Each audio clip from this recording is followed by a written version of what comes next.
My people, una good morning, good afternoon, good night, depending on your time zone and where you are hearing us from. This is Biafra Must Win channel. On this channel, we bring back to back on wetin dey happen for Biafra land and all over the world.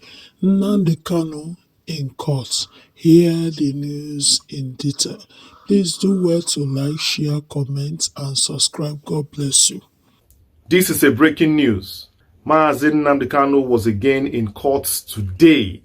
Yes, I know you're surprised. I know that you are not expecting it, because today is the 15th of September and not the 10th of October.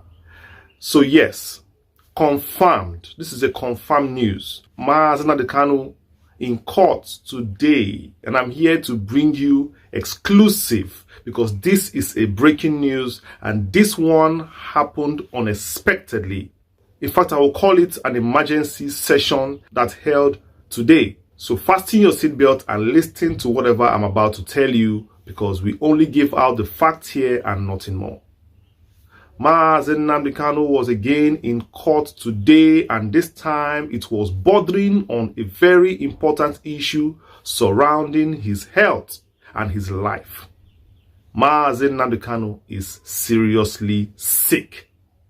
Yes, you heard it again from me. Nnamdi Kanu is seriously sick. He is sick. And his lawyers applied to the court to grant him leave to go and give care to his health in Abuja hospital. They are asking for a release so that he can pay attention to his deteriorating health. In fact, this sickness is not an ordinary one. Some say it is spiritual, some say it is physical, some say it's part of the sickness he got when he was arrested in Kenya, the way he was malhandled and treated. In fact, some say that it is the sickness he got even in the DSS dungeon that he has not been treated well. Some even accused of being poisoned strangely. His liver is damaged. His kidney is damaged. His pancreas, his heart is malfunctioning. His stomach is swelling. His armpits are swelling up. The man is going down dehumanized and sick. So his lawyer, in the person of Kanu Agabi, his senior lawyer, the lead lawyer, applied to the court. So Kanu Agabi applied for the court to reconvene so that they can attend to this matter and give judgment for Nnamdi Kanu to go and take care of his health in an Abuja hospital. So I'm here to give you exactly what happened in the court and how it went and if actually he was granted leave or not, or how the court generally went for this court day. So whatever you're doing, I advise to please calm down, focus on this video, or you go and finish what you're doing up and you come back and you listen to the video because you don't want to skip a bit of what I'm about to tell you. In fact, sit down and relax and listen. Justice Musa Liman of the Federal High Court in Abuja on Monday sent back to the Chief Judge a motion filed by Nnamdi Kanu, leader of the proscribed indigenous people of Biafra, for reassignment. Reports that Kanu, in the motion ex parte, is seeking an order of the court transferring him to Abuja National Hospital for urgent medical attention. Justice Liman, in a short ruling, made the order transferring the case file back to the Chief Justice following an application by Kanu's counsel, Uchenna Njoku, SAN, considering the fact that the annual vacation of the court will be ending today. The DSS lawyer, Chief Adeboyega Awomolo, SAN, did not oppose Uchenna's application. Earlier, upon resumed hearing in the case, the judge hinted that there was no time anymore for the vacation court to decide Kanu's motion. He said no fewer than 30 cases were listed for the day's proceedings by the registrar, and since the court will be unable to take all, the cases were pruned down to 6. The judge said, in line with Section 46, Section 8 of the FHC rules, any case that could not be completed within the vacation period would have to be sent back to the CJ for reassessment and reassignment. He said that although Kanu's motion was an urgent one in view of health grounds, it had been filed late.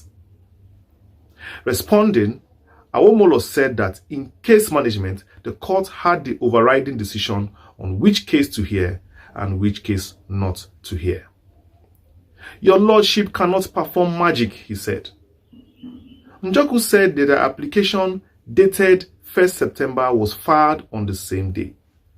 He said, I have been served a few minutes ago with the counter affidavit of the complainant/respondent from DSS. My lord, I haven't read it, the lawyer said. He then sought the leave of court to confer with Chief Awomolo. Having conferred with the lead counsel for the complainant/respondent, and in the light of the remarks my lord made this evening, which are sensible and clearly persuasive to the bar, and given that the vacation ends today, and in order not to impose a date on your learned brother before whom the substantive case is pending, we will be asking for an adjournment, Njoku said. Awomolo said it was unfortunate that the matter was coming up rather late. Had it been that they filed the application earlier, it would have been taken during vacation. But we are ready to take the motion anytime, any day, he said. Justice Lehman consequently ordered that the case be referred back to the registry for reassignment. This is the latest breakdown on what has been happening and what happened in court, also coupled with his health issues. This is what I have to say. In what you just heard, it is clear that the judge refused Nnamdi Kanu's, request to be sent for medical care at the National Hospital. It's very obvious. That is what the judge said. In fact, he threw out the case, saying that amongst all, that it was filed late. I will answer that. Please, Sir Judge. There is nothing like late or early when it comes to somebody's health. You can say that you would have filed it early when? Is it not when somebody is sick that the person asks for a doctor? Is it not when somebody has a health breakdown that the person requests for a doctor? And the last time I checked, people can sleep well today and wake up with a health problem. Health problem is not what somebody keeps for long and says, I will do. Sometimes somebody can be well today and feel unwell tomorrow. This is not a case of saying they should have filed it early. It's when Nnamdi Kanu was sick, felt bad, or broken down. That was the moment he felt it was important for him to do that surgery, for him to see a doctor. That doesn't make sense to me. Doesn't make sense. There's nothing like he filed it late. The lawyers filed it late. Perhaps, no. Sickness can happen to anybody anytime. Whenever it's time to give a key judgment that will favor him in one way or the other, judges shy away. This is a recurring pattern that's happened in Binta Nyako's court. It's happened in Justice Motosho. It's now happening in Justice Lehman. Whenever any major judgment or request is made by Nnamdi Kanu that will aid him in any way or the other, either his life, his freedom, or his health, the judges shy away and pass the buck to another judge. This has been happening, and it looks like it's systematic to frustrate this young man from getting justice in Nigerian court. So when people say that there is problem in Nigerian court, and there's an issue there, there are interferences there, and there's corruption in Nigeria's court, people are not, there is no lie in it. There is no lie in it. No lie in it. Are you going to try a dead man? Is a dead man going to defend himself? You talk about habeas corpus. Habeas corpus. Is this habeas corpus now? Are you going to bring Nnamdi Kanu alive or dead to come and face trial? It's bad. It's so bad. I don't understand. What level have we sunk into in Africa? The 4 years or 6 years he has spent in this dungeon, is that not enough for you people to understand that you have punished this man enough? And at least you can grant him a little request. Is that not enough?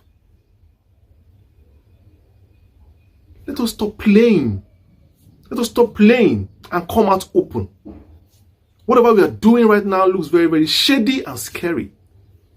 It is a premise to what I suspect is being planned on the 10th of September, on the 10th of October.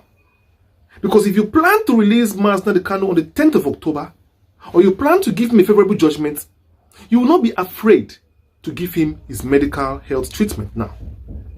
It looks that all this is still systematically planned to frustrate this man until he dies in the cell. The plan is to cripple this man until he perishes in the cell. Then you get what you want. You cannot clap for yourself. But I'm here to say, well done for the injustice. Well done for the systematic torture, terrorism happening to Nnamdi Kanu. Well done, because I see the last time I checked, this kind of attitude has not been given to the bandits of the north. Kidnappers are having a wild time enjoying themselves with the Commonwealth of Nigeria. Yes, Nigerian money is being used to pardon them, to give them amnesty them, and everything happening to them. Nigerian money from the southeast is being used, of course, from Imo, from Abia, from Enugu, oil from our land. The money is being used to rehabilitate bandits, kidnappers, and Boko Haram.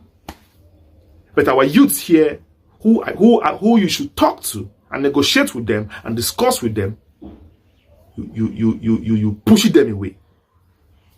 Be careful, because let Britain not mislead you to cause a crisis in Nigeria. Let Britain, that are shouting Britain, let Britain not mislead you. Let Britain, the wickedness of Britain, not mislead you. If you see good thing, you do. This health matter, it was a step too far. You went too far. You went too far. As well, on 10th of October is Nnamdi Kanu's court case, and I hope that day is going to be a day of smiles. But we are still watching, because whatever you're doing with Nigeria, you have to die with a long spoon. Because the country, as you can see, is not a country. It's just a place, an estate of Britain itself. We'll still watch patiently and wait, because everything comes around, goes around. And of course, we know that as long as there's life, there is hope. Like, share, and subscribe to my channel. Turn on the notification and select that all that you see there to get notified whenever I release a video.